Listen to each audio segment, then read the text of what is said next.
ఆశ్రయపురముకు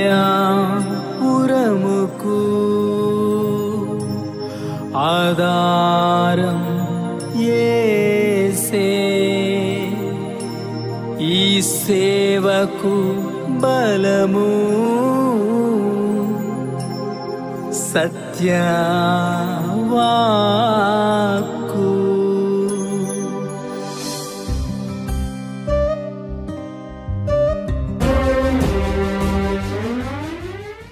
ప్రియులరా, ఉదయకాల ప్రార్థనకు మిమ్మలను ప్రేమపూర్వకంగా ఆహ్వానిస్తున్నాను.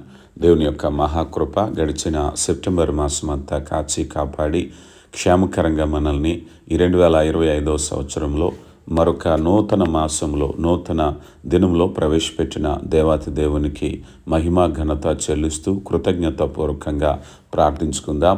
మన ముందు ఉంచబడిన ఈ అక్టోబర్ మాసం, అలాగే మొదటి తేదీ అక్టోబర్ మాసం 2025వ సంవత్సరం బుధవారం దినాన్ని బట్టి మహిమ చెల్లిస్తూ మరి ప్రార్థన పూర్వకంగా ముందుకు సాగుదాం. మొదటిగా వాక్యాన్ని ధ్యానించుకుందాం.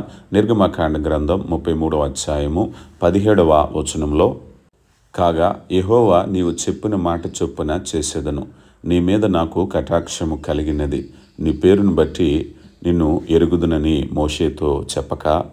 ప్రియులరా, చదవబడిన వాక్యాన్ని ఒకసారి దాని చరిత్రను మనం పరిశీలన చేసినట్లయితే, మోషే ఐగుప్తు నుంచి ఆ ప్రజలను తీసుకొచ్చేటువంటి దారిలో ఈ ప్రజల పట్ల మోషే అంత సంతోషంగా లేనప్పుడు, వారితో ఇక ముందుకు సాగలేననేటువంటి వేదన వచ్చినప్పుడు నిర్గమకాండ గ్రంథం 33వ అధ్యాయం 3వ వచనంలో, మీరు లోబడనొల్లని ప్రజలు గనక నేను మీతో రాను, త్రోవలో మీరు నన్ను సంహరించెదరేమో అని మోషేతో చెప్పాను అన్నారు.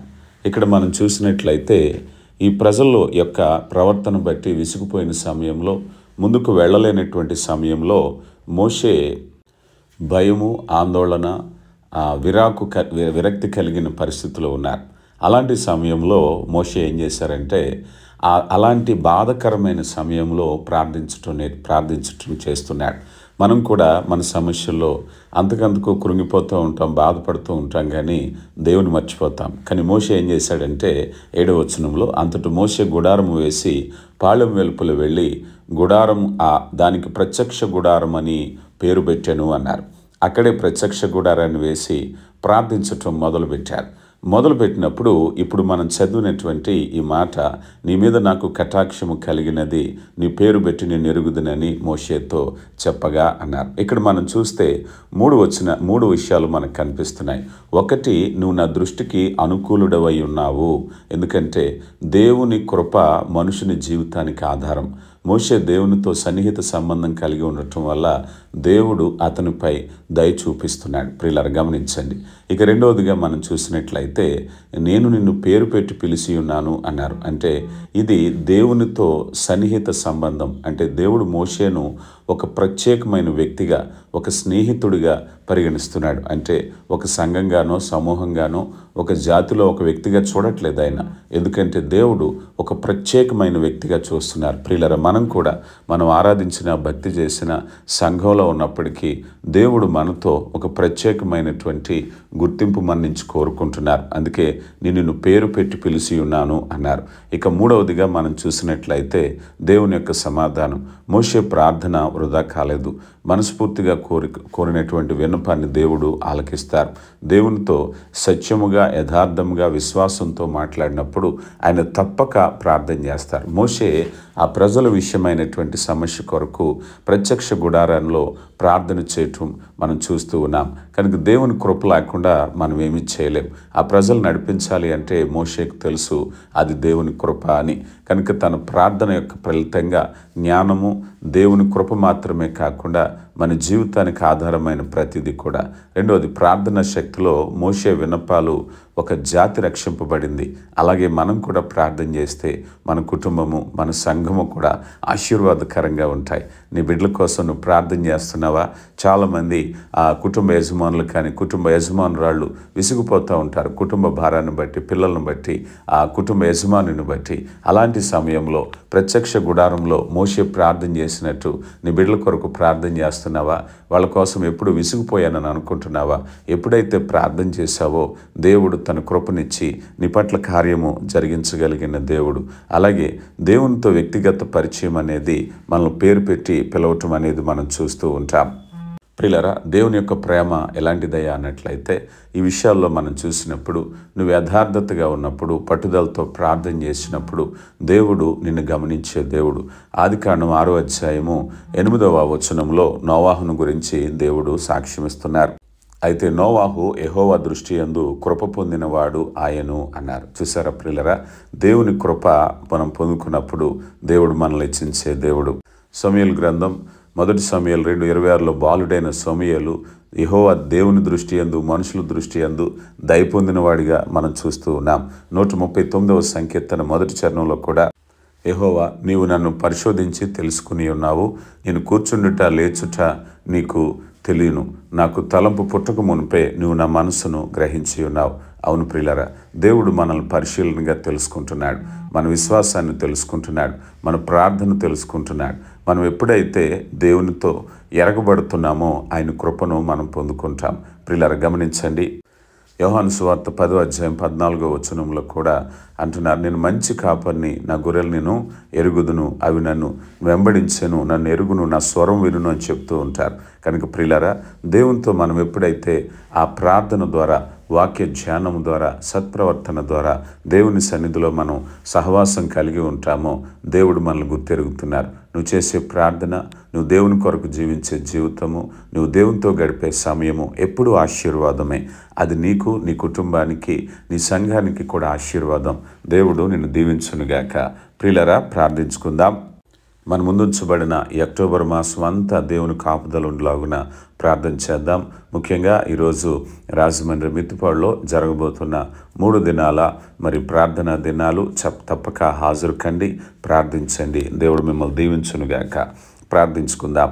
మహిమగల దేవ, కృప కలిగిన తండ్రి, ఆశ్చర్యకరుడా, మీ ప్రేమను బట్టి వందనాలు అయ్యా. మీ కృప వెంబడి కృపను దయచేస్తున్నారు. ఈ 2025వ సంవత్సరంలో ముఖ్యంగా గడిచిన సెప్టెంబర్ మాసం అంతా కాచి కాపాడి భద్రపరిచి క్షేమకరంగా నడిపించారు. అవునైనా మరొక నూతన మాసం అక్టోబర్ మాసంలో ప్రవేశపెట్టిన దేవ, మీ నడిపింపును, మీ సహాయాన్ని దయచేయండి. ఈ మాసంలో నాయన తలపెడుతున్న పనిపాట్లు, రాకపోకలు, నాయన కార్యాలను దీవించండి. ముఖ్యంగా సహవాసం ద్వారా ఆత్మీయ దైవ కార్యాలు మహిమకరంగా జరగటానికి అయా మీ కృప చేత నడిపించండి. నాయన ఈ మాసంలో మేము ఎక్కువ కూడా ఆత్మీయంగా వాక్యాన్ని విని బలపడాలి, వాక్యాన్ని ప్రేమించే మనసును దయచేయండి నాయన. అయ్యా మీ కాపుదల ఎల్లవేళ మాకు దయచేయమని వేడుకుంటున్నాం. అయ్యా మరి సమయంలో ఇదిగో నాయన ఈ 1వ తేదీ అక్టోబర్ మాసం 2025వ సంవత్సరం ఈ దినాన్ని దీవించండి. మీ కృపనివ్వండి తండ్రి. గడిచిన రాత్రి అంతా మీ భద్రతలో క్షేమకరంగా నడిపించినందుకు మీ కృతజ్ఞత చెల్లిస్తున్నాం. ఈ దినాన్ని సజీవులుగా ఉండడానికి కేవలం మీ కృప మాత్రమే కారణమై ఉన్నదయ్యా. తొట్టిల్లకుండా కాపాడే దేవ, కృప చేత నింపండి. వాక్యాన్ని ప్రేమించే మనసును దయచేయండి.